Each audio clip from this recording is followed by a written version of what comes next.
This job was meant to take me 1 day, and so I was here 2 days ago, couldn't complete it, and now we're back here again.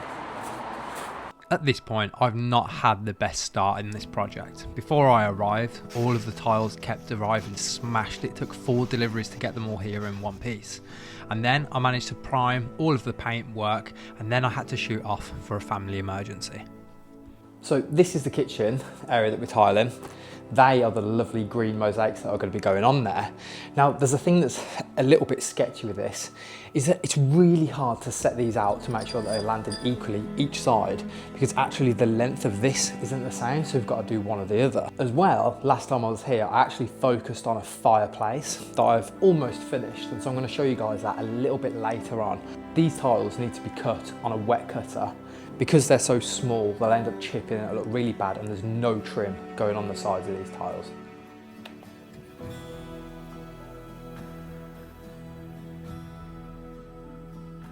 Thankfully, what I had to shoot off for a couple of days ago turned out to just be a false alarm, but now we had a real task on our hands.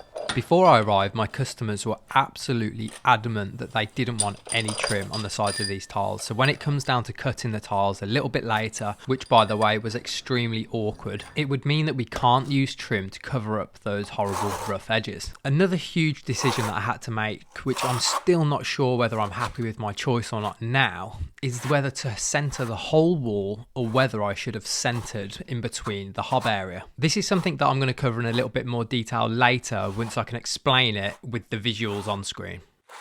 On top of all of this, my customers decided to choose the worst possible grout colour to install, especially over the top of bright white quartz worktops.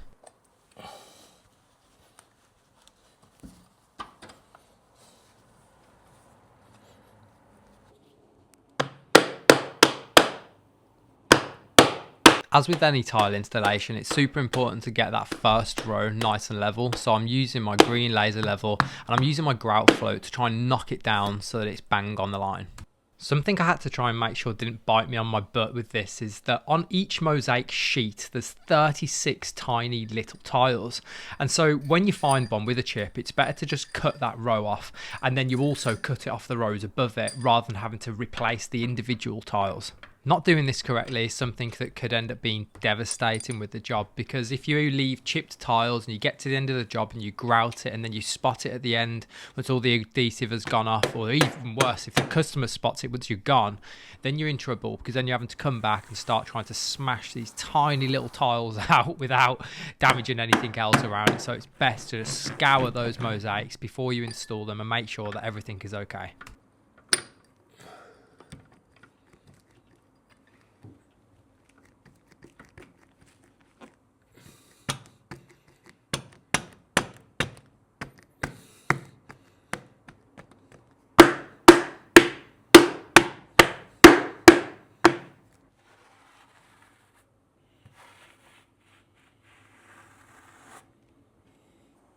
Alright, so now that we've got this on, we know that we centered between this block, this upstand and this upstand. And so we've got equal gaps there, which is basically having to just whiz off a tiny little bit of one side of the tile.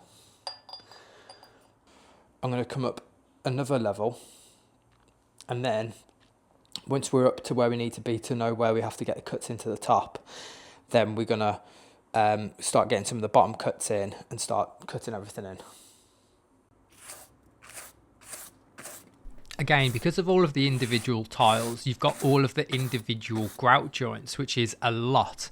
And when these fill up with adhesive, because I'm using a 6mm notch trowel because I just really want to make sure that they're bedded in with lots of adhesive, you need to clear out that adhesive, because if it goes hard again and then you come back to grout it, having to clean all of that adhesive out when it's hard is going to risk chipping the tiles, which chip really easily anyway, and it's just creating a lot more work. So I use that brush to brush out all of the adhesive and then wipe it all down with a sponge.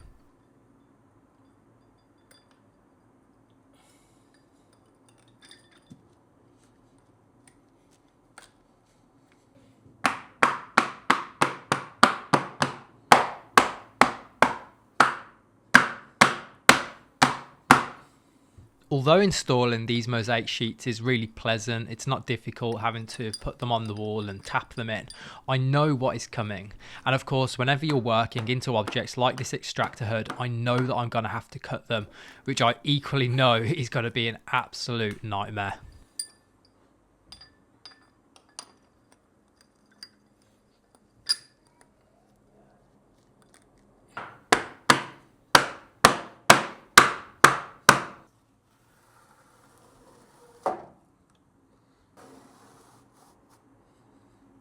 At this point, I had some really bad news for myself. I thought that this wet cutter was going to do a fantastic job of cutting through these mosaic sheets, but I just hadn't really thought about how floppy the mosaics were going to be when they're hanging over the edge of the wet cutter, and it turns out that it just doesn't do a very good job of cutting mosaics.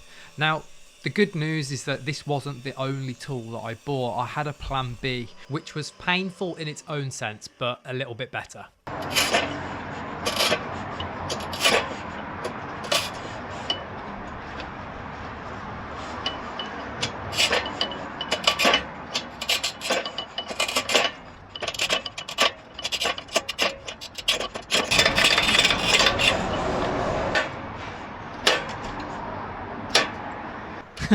Yep, I'm not joking. I had to scribe and snap every individual tile on all of the cuts. Here's me in the bloody garden with a wet cutter trying to cut these all taped up.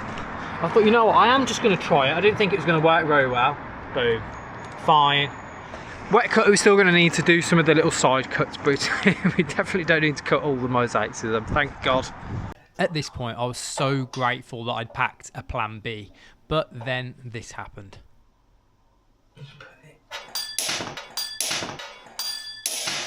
Oh gosh. That was a seriously close call. I know somebody that did something really similar to this from a much lower height, and it ended up chipping the quartz, and they had to get it repaired, and it cost a lot of money to do all of this.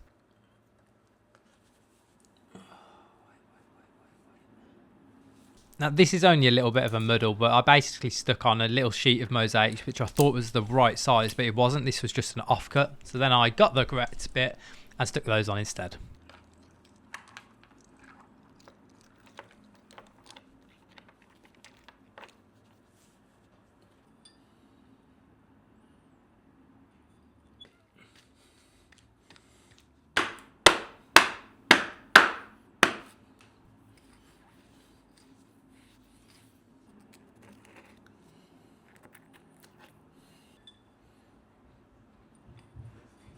I thought at this point everything was going really smoothly. I figured out how to start cutting the tiles, and now whilst editing it I realised that my t-shirt was tucked into my boxers, and I don't know how long it was like this for. I think it's when I ended up tucking the bin bag in to stop myself from getting wet a couple of hours ago.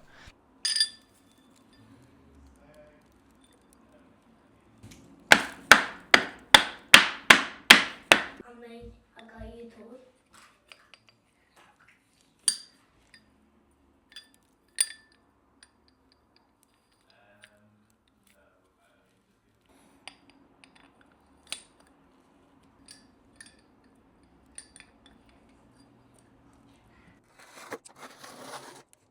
This is the point where I used the tile to get the mark so that I could make sure that the tiles were going to fit all the way across underneath the extractor fan.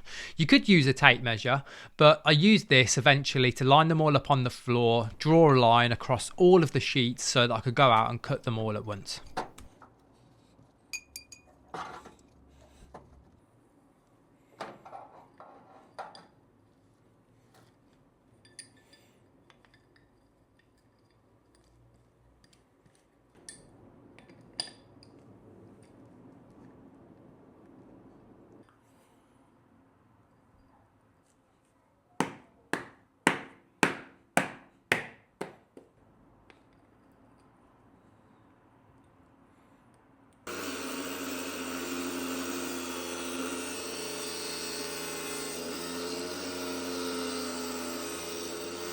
Do you remember earlier when I said that I'm going to talk a little bit more about the cuts either side of the upstand? Now I think is the best time to talk about that. And the reason why I was so scared about centering the wall is because you can see how thin that little leg is that has to come down on the inside of the upstand. And if I'd have centered the wall, I'd already worked it out, and I know that the leg that had to come down on at least one of the sides of the upstand was going to be extremely thin. And if I couldn't get it on the wet cutter, I was going to end up getting left with a really big gap there.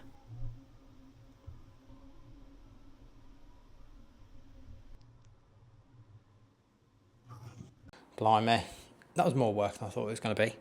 Anyway, we're all tiled. Now it's for the black grout.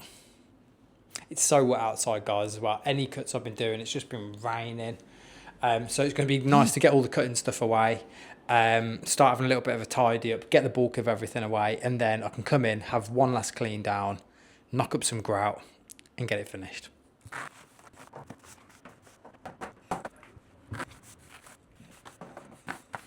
The grouting is the bit where everything starts to come to life. A project can look finished before the grouting's even done, and then you put the grout in, and then you realise just how great it looks. To keep things nice and safe, I've used frog tape all around the upstands and the paint at the top, although I did end up getting a little bit of black grout on the paint, but my customers were okay with that as they wanted to do some touch-ups anyway.